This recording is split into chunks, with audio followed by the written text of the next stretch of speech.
Um dos maiores desafios da comunicação é fazer alguém mudar de ideia e vir para o seu lado. Além de refutar as ideias que a pessoa já tem, você vai ter que aderir ao discurso da persuasão ou do convencimento, ou seja, implantar na mente da pessoa ou de um grupo de pessoas uma ideia da qual você quer que eles compartilhem com você. Existe alguma forma de tornar esse processo de persuasão ou convencimento fazendo as pessoas mudarem de ideia mais fácil? Existe alguma técnica que você pode usar para aumentar a sua persuasão e assim vender melhor suas ideias? É isso que a gente vai aprender no vídeo de hoje. Sejam bem-vindos a mais um vídeo do canal Vendedor de Ideias. A primeira forma de fazer alguém mudar de ideia e vir para o seu lado no campo das ideias, no campo do debate de ideias, é você entender bem a perspectiva da outra pessoa. Ou seja, você não vai conseguir argumentar, raciocinar, persuadir alguém se você não sabe em que a pessoa acredita naquele momento. Imagine, por exemplo, que alguém te liga dizendo que está perdido e precisa chegar onde você está. Qual é a primeira pergunta que você vai fazer? Muito provavelmente você vai perguntar onde você está agora. A partir do ponto onde a pessoa se encontra, é que você pode conduzi-la a outro ponto que você deseja que ela chegue. Da mesma forma, no campo das ideias, você só consegue levar a pessoa até uma ideia se você souber qual é a ideia pré-concebida que ela já tem, no que ela acredita atualmente. Então, faça perguntas para obter mais informações, ouça atentamente, pratique a escuta ativa. Quando a pessoa estiver dando a opinião dela, dessa forma vai ser mais fácil você conseguir fazer ela mudar de ideia. Isso também é importante para que você não caia numa armadilha. Sabe qual é a armadilha? A armadilha da falácia do espantalho. A falácia do espantalho consiste em quando você está discutindo um assunto com uma pessoa e a pessoa passa a atacar uma ideia da qual você não compartilha, da qual você não chegou nem mesmo a mencionar, você não acredita naquilo. A pessoa cria como que uma caricatura, um espantalho da sua ideia e passa a atacar esse espantalho. Muitas vezes isso acontece quando a gente pensa que alguém que faz parte de um grupo pensa exatamente igual a todas as pessoas do grupo. Mesmo pessoas que têm ideias parecidas, muitas vezes têm opiniões divergentes, principalmente nos detalhes. Por isso, se atente aos detalhes, ouça com atenção e pergunte no que a pessoa realmente acredita antes de querer rebater ou refutar aquelas ideias. A segunda forma de fazer alguém mudar de ideia, de aumentar as chances de você persuadi-la, é começar com um ponto em comum, ou ponto pacífico, é aquilo que eu chamo de alicerce de um debate de ideias.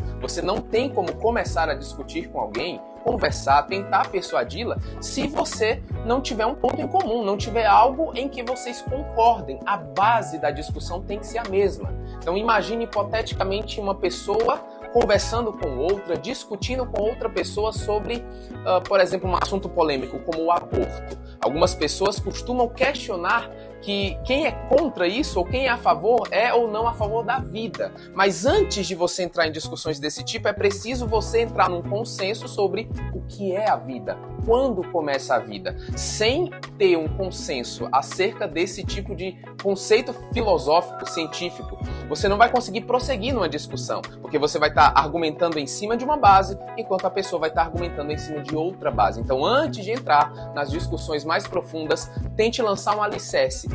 Defina os termos que você vai utilizar na sua discussão, na sua exposição de ideias, e assim vai ser mais fácil vocês chegarem ali num ponto em comum. A terceira forma de aumentar as chances de persuadir as pessoas e assim fazer elas mudarem de ideia é você usar exemplos concretos. Ou seja, saia desse campo de ideias abstratas, de dados, números. Lembre-se que tem uma frase que diz: dados podem ser questionados, resultados não. Então mostre resultados práticos dos benefícios que aquela ideia que você defende e que quer convencer outros a pensar da mesma forma que essa ideia trouxe para você, para a sua vida. Lembre-se, resultados não podem ser questionados. Então, as experiências que você tem, os benefícios que você tem na sua vida, com certeza vão ser exemplos concretos e vão aumentar as chances das pessoas mudarem de ideia. Você precisa também tomar cuidado para não usar, como eu mencionei, dados muito abstratos, ou seja, você necessita transformar dados, estatísticas em realidade. Sobre isso é interessante o que certa vez o psicólogo Jordan Peterson fez numa entrevista, numa TV. Ele foi perguntado, questionado sobre alguns assuntos e na sua linha de argumentação ele deu um dado, ele deu uma informação, número e depois disso passou a dar um exemplo concreto. Observe a linha de argumentação que ele segue nesse vídeo a seguir. Straight, you're saying that we should organize our societies along the lines of the lobsters. I'm saying that it's inevitable that there will be continuity in the way that animals and human beings organize their structures. It's absolutely inevitable. And there is 1/3 of a billion years of evolutionary history behind that. Right? That's so long that 1/3 of a billion years ago, there weren't even trees. It's a long time. Percebeu como ele usou um dado estatístico, um dado científico para transformar isso, trazer para a realidade, tornando o exemplo mais concreto, algo mais compreensível para a sua interlocutora? Ou seja, ele usou um dado estatístico, 1/3 de bilhão de anos e trouxe isso para a realidade. Nem sequer havia árvores no planeta. Isso aumenta a força do seu argumento. E a quarta forma de você aumentar as chances de fazer alguém mudar de ideia é usar um princípio ou gatilho mental, que alguns chamam também de arma de influência.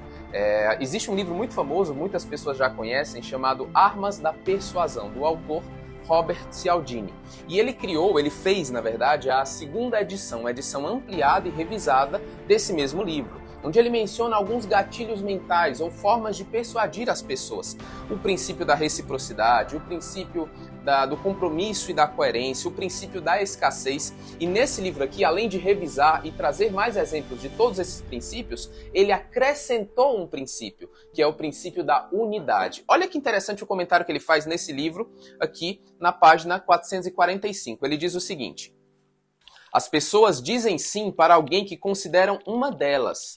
A experiência do nós, unidade, com outras pessoas está relacionada a identidades compartilhadas, categorias e estilo tribais que indivíduos usam para definirem a si mesmos e a seus grupos, como a raça, etnia, nacionalidade e família, assim como filiações políticas e religiosas. Então, nesse livro, Robert Cialdini explora bem e mostra para nós o princípio da unidade. Você usar o nós em vez de você ou vocês vai contribuir para que a pessoa seja persuadida pelas suas ideias. Uma outra forma de explorar o princípio da unidade é usar o inimigo comum, ou seja, você pode mostrar que você e a pessoa com quem você dialoga têm um inimigo comum, algo ou alguém ou um grupo, algo ruim, um valor moral ruim que vocês querem combater. Quando você apela para um inimigo comum com a pessoa com quem você está conversando, você põe ali vocês dois em ponto de contato, em ponto de concordância e contribui para que a pessoa aceite as suas ideias. E claro, além de todas essas técnicas e armas de influência que você pode usar para persuadir outros, tem outra também, que é se inscrever no canal e ativar as notificações. Afinal, esse é um assunto recorrente, a gente já abordou esse assunto sobre outras técnicas, outras formas de persuasão, mas a gente vai continuar trazendo aqui dicas de oratória e armas de influência, de persuasão, gatilhos mentais para você usar e assim persuadir as pessoas ao seu redor. Para qual objetivo? Vender bem as suas ideias. Pessoal, muito obrigado por terem assistido esse vídeo até aqui, eu espero que tenham gostado e até o próximo vídeo.